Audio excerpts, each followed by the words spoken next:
Olá, meu amigo e minha amiga, bem-vindo ao eConnection, o canal de conteúdo interativo da Eco. Meu nome é Edson Teixeira e esse é o EcoTalks, nosso programa de conteúdo técnico. Vamos abordar hoje o CPC 01, norma contábil brasileira equivalente ao IAS 36 e que trata de redução ao valor recuperável dos ativos. Você sabe o que é a unidade geradora de caixa e por que esse conceito é tão importante para fins do tão famoso teste de impairment? Vem comigo.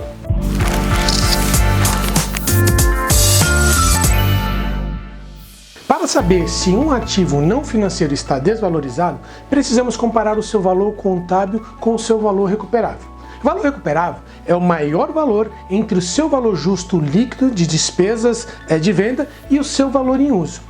Ainda vamos explicar em outros vídeos o que é e como calcular ambos, mas antes você precisa entender o que é uma unidade geradora de caixa, um conceito importante que você precisa compreender quando falamos de valor recuperável. Uma pergunta muito comum de alguém que está aprendendo a fazer o teste de impairment é: o teste de impairment é feito para cada ativo individualmente, para um grupo de ativos ou para a empresa como um todo? A norma diz que se houver qualquer indicação de que o ativo possa estar desvalorizado, o valor recuperável deve ser estimado para o ativo individual. Se não for possível estimar o valor recuperável para o ativo individual, a empresa deve determinar o valor recuperável da unidade geradora de caixa a qual o ativo pertence. Situações como essas ocorrem quando o ativo individualmente não é capaz de gerar entradas de caixa que são em grande parte independentes daquelas provenientes de outros ativos. Nesses casos, o valor em uso e, portanto, o valor recuperável somente pode ser determinado para a unidade geradora de caixa do ativo. Mas Edson, o que é unidade geradora de caixa? Unidade geradora de caixa é o menor grupo identificável de ativos que geram entradas de caixa. Entradas essas que são em grande parte independentes das entradas de caixa de outros ativos ou outros grupos de ativos. Deixe-me dar um exemplo para você entender. Vamos utilizar o próprio exemplo que está descrito na norma, mas que eu acho bem didático. Imagine uma entidade de mineração que tem uma estrada de ferro particular para dar suporte às suas atividades de mineração. Essa estrada pode ser vendida somente pelo valor de sucata e não gera entradas de caixa que são em grande parte independentes das entradas de caixas provenientes de outros ativos da mina. Nesse caso, não é possível estimar o valor recuperável da estrada de ferro privada porque seu valor em uso não pode ser determinado e é provavelmente diferente do valor da sucata. Portanto, a entidade deve estimar o valor recuperável da unidade geradora de caixa a qual a estrada de ferro particular pertence, isso é, a mina como um todo.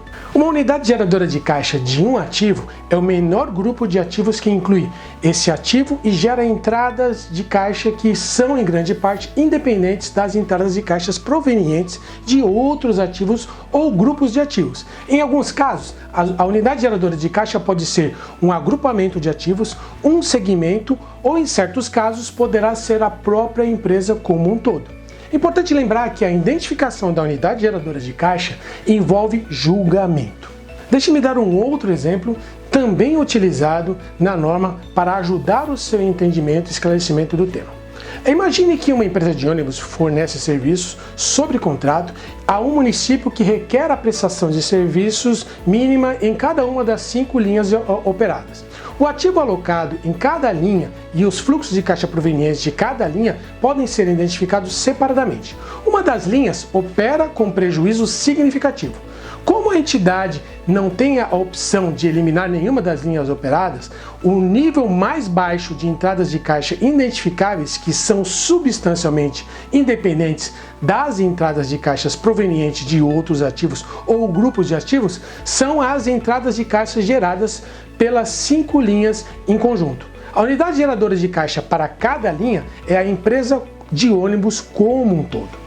Ao identificar se as entradas de caixa provenientes de um ativo ou grupo de ativos são, em grande parte, independentes das entradas de caixas provenientes de outros ativos ou grupos de ativos, a entidade deve considerar vários fatores, incluindo a maneira como a administração monitora as operações da entidade, tais como por linhas de produto, linhas de negócios, localidades individuais, áreas distritais ou regionais, ou a maneira como a administração toma decisões sobre a continuidade ou a baixa dos ativos e operações da entidade.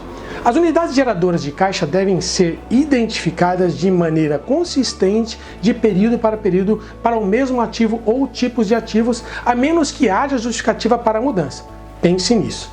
Bom, por hoje é só e eu fico por aqui. Espero que tenham gostado do conteúdo desse vídeo. Inscreva-se no nosso canal e receba automaticamente uma notificação sempre que novos vídeos estiverem disponíveis. Te convido a clicar no joinha aqui do seu lado esquerdo desse vídeo e, se possível, deixe seus comentários falando o que achou desse conteúdo e sugerindo temas para os nossos futuros vídeos. Teremos o prazer de fazer e construir conteúdos para atender aquilo que você gostaria de aprender. Um grande abraço e até a próxima.